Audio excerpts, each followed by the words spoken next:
Is sex in a healthy relationship supposed to be boring? Let's talk about it. I recently received a question saying, I have a great partner, my soon to be husband, but sex with him is not as passionate as with my previous abusive partner. I know that abusive people tend to be aggressive, but I personally like such dominant behavior. And I used to have great sex with my ex. I experienced orgasms which I have never experienced before, and after him, I had a high sex drive and so on. But my mental state in the relationship was horrible. Right now, my present partner is the best in the whole world, and sex is good, but isn't special or passionate. I can't turn my head off and experience any orgasm except for touching myself in the process. We tried to talk, I asked him to do certain things that turn me on, but it's not the same.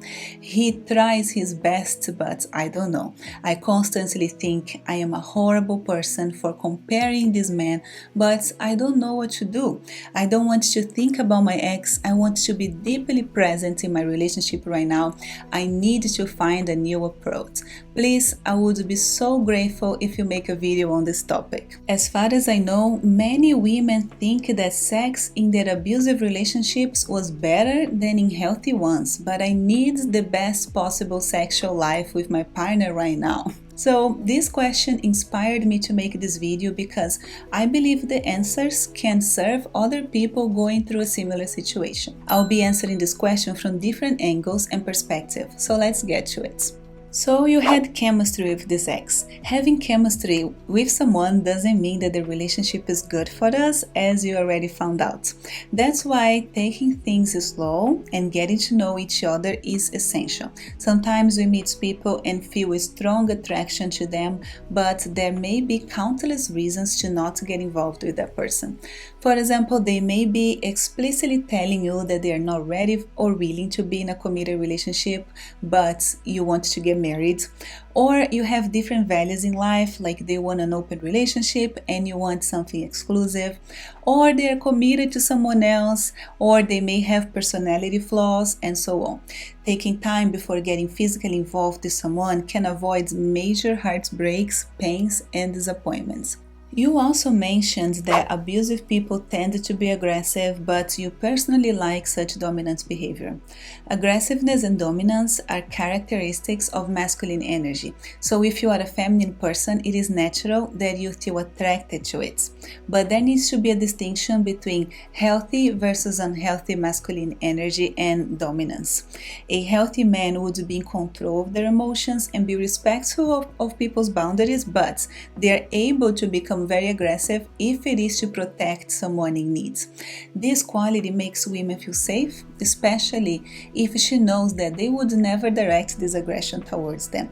And of course, women can also tap into this energy. A common example is like a mother, how she can become fierce if she needs to protect her children. The same goes for dominance. A man that has a healthy masculine energy knows how to be assertive and dominant. He shows an energy of strength and decisiveness, and this makes women feel secure and safe to follow his lead. This energy again is used to guide and protect, not to overpower their partner.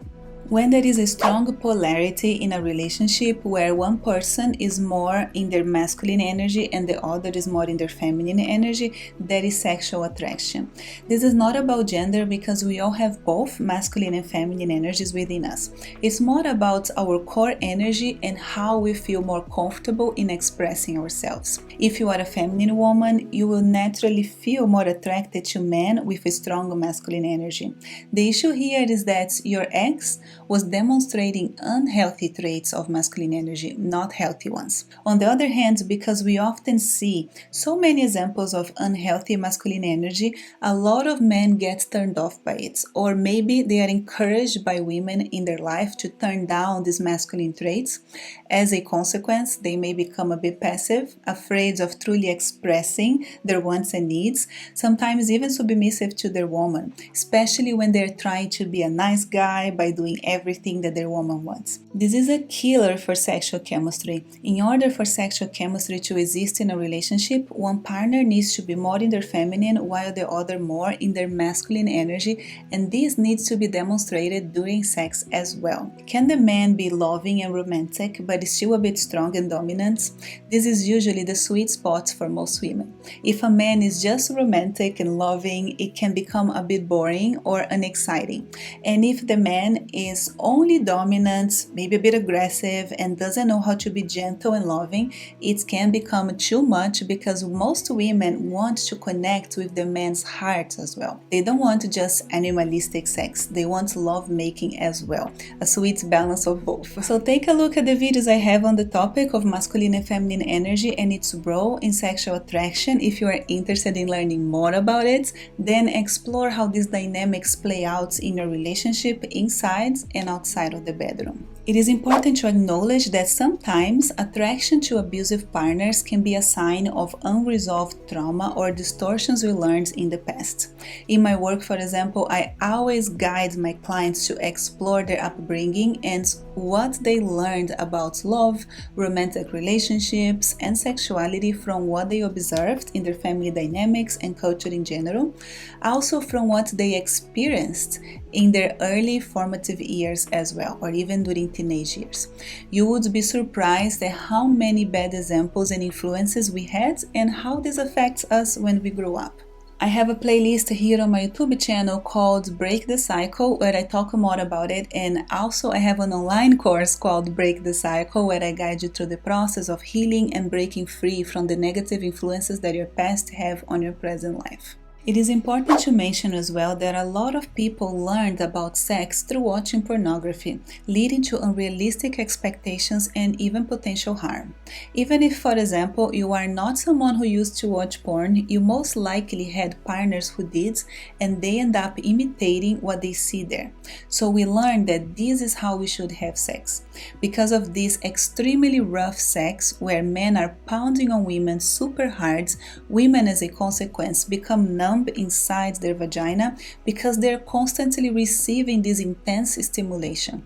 The more they have sex like this, the more desensitized they get and the harder it becomes for them to be able to feel a gentle stimulation. So it takes time to heal from these experiences and become sensitive to gentle stimulation again. Constantly using vibrators doesn't help either because it trains women even more to extreme stimulation that is unnatural. Even that some women may not have issue with this, unfortunately a lot of women have. But I can guarantee to you, sex doesn't have to be rough in order to be good. When you move slowly, you can actually become more attuned to the sensations in your body, you can connect to your partner, and the sensations can be quite intense. This takes time to heal, but it's possible to retrain yourself to a different kind of sexuality focused on connection and pleasure. And I would stay away from watching porn as well. This doesn't mean that it's your case, but it is something worth considering. You also mentioned, I constantly think that I am a horrible person for comparing this man. I don't want to think about my ex. I want to be deeply present in my relationship right now. I need to find a new approach. And this is something that you need to practice. You really don't have to entertain thoughts about your ex. I know that it may seem difficult if you have been entertaining these thoughts for some time, but you can definitely stop this cycle. Anytime you catch yourself thinking about your ex, stop yourself and start redirecting your focus. You can repeat a positive affirmation, for example, or sing a song, anything that works for you. You may need to practice a lot at the beginning, but over time it will be easier for you. Also make sure you don't check his social media as well. Really choose to close the page on this. If you are having a hard time with this, it could be a sign that you have some more healing and inner work to do. If this is the case, my Break the Cycle YouTube playlist and course may be good resources as well. And of course, I like to mention that chemistry is an essential ingredient in a fulfilling romantic relationship.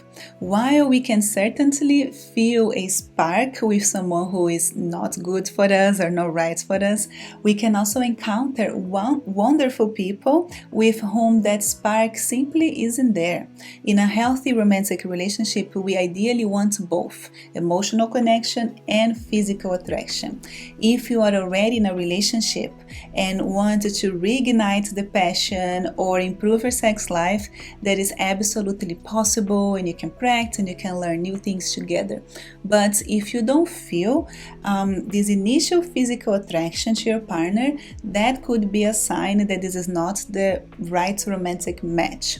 Without that spark, you risk becoming roommates rather than lovers. To find out, you can ask yourself or observe within you when you look at your partner, do you feel drawn to them physically? Do you crave touch, intimacy, and affection, or do you mostly appreciate their company and conversation? So I hope these tips were helpful. You can check the link for my Break the Cycle course and YouTube playlist in the description below this video or in the link that is showing up here on the screen, and I'll see you on the next one. Bye!